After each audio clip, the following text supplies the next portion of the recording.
The Saskatoon Crisis Intervention Service continues to do fantastic work in the community here. I've invited the Executive Director, Rita Field, to give us some guidance and some hope for the winter blahs that we may be experiencing, and talk about some of those good things coming about as a result of the work the organization does.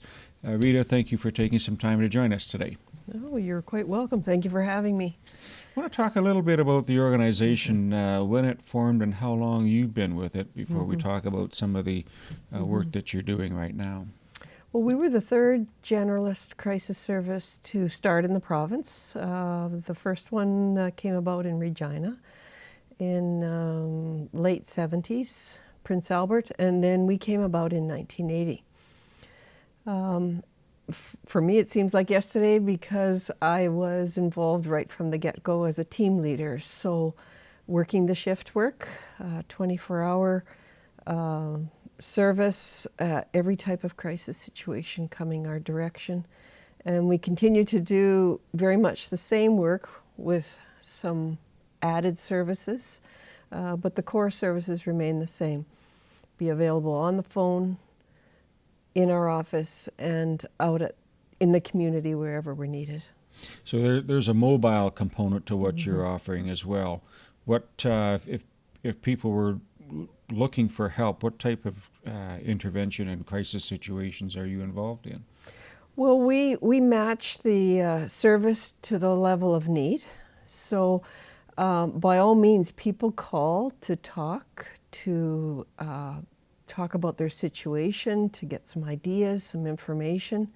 And then we've got those in between where maybe it's a little more elevated. And then we can also have the extreme high risk type of crisis situation. So we can respond to the full continuum. And the best intervention is done face to face. You just can't beat it, as always, even with all our technology. So that option's always there. It's a good point that you mentioned, because it's not crisis just doesn't stop at 5 o'clock. It all can happen at odd hours of the night. This is a 7-day-a-week service that's provided. Right. So there was a talk earlier about PACT, P-A-C-T. What is that? Well, that's our police and crisis team. And again, we were the first one to get going in the province. And so there, Regina followed, and now some other communities are joining in. The police were noticing the level of social type of crisis calls. So there may be a safety element and maybe something to do with policing or legal, but these softer types of calls still needing an intervention. But so those 911 calls that come in where there may be a mental health component or something to do with addictions, so some emotional stress, these can be referred to our PACT team that works right out of our office. It's just a fantastic partnership. When we look at some of the instances that your organization deals with, is housing a major component where someone, especially in these temperatures in the winter, that they have no place to go? What happens then? Yes, by all means. I mean, I've lived in warmer climates just for short periods as a student, and you can camp out year-round. Here we have the extremes.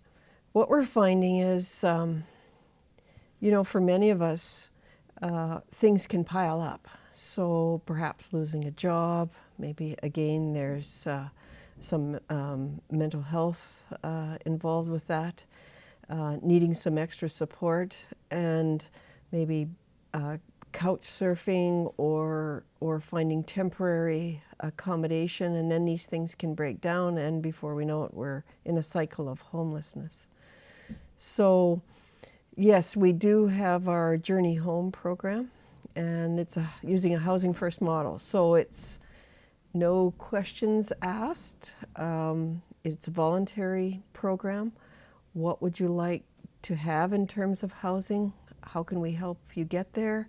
And partner and work together. And we have our focus. There are many services, community-based and government services that are working in this area, and we're all working together. We want the same thing for our citizens, but our focus is the individuals who are in extreme need, who have no other options and can't find their way. It's something to see. I've taken part in a number of police ride-alongs where they have contacted you in situations that are the most bizarre and most troubling for humans. Mm-hmm. So it's good that that's there. What happens with the Journey Home program? Is there been a lot of uptake with it? Are there some good numbers to report? There are. Since the inception of the program, we've worked with 55 individuals. And again, it's participant driven, so maybe the first housing that we're looking at doesn't work out right from the get-go. So there may be a few moves involved, and we can orchestrate that and work alongside. When there's so many things happening, to have someone who's not emotionally involved but can be practical and be a solid support, it just makes all the difference. Also, people are people. We're finding that many of the police and crisis calls, also many of the calls that come into mobile crisis, housing is an issue. And so it may be simply needing a shelter bed for a night or two, but what to do after that. Or it could be individuals that are actually trying to survive out in this cold without a home.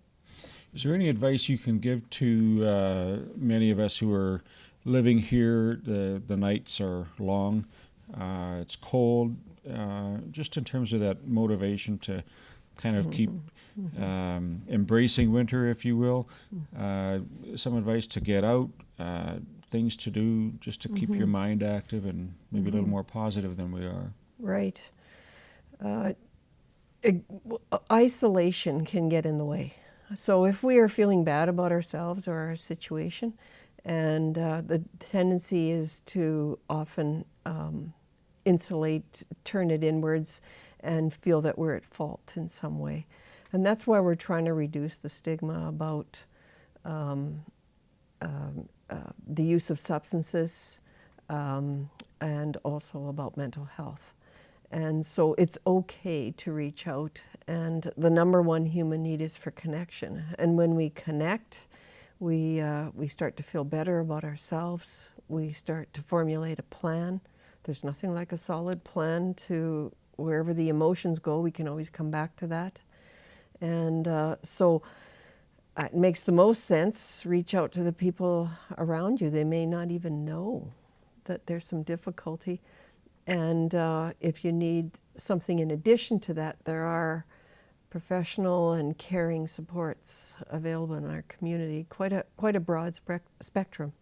So is it crisis intervention that actually does the work, or do you link the individuals to someone who may have a little bit more specialized or detailed information and services for them? All of the above.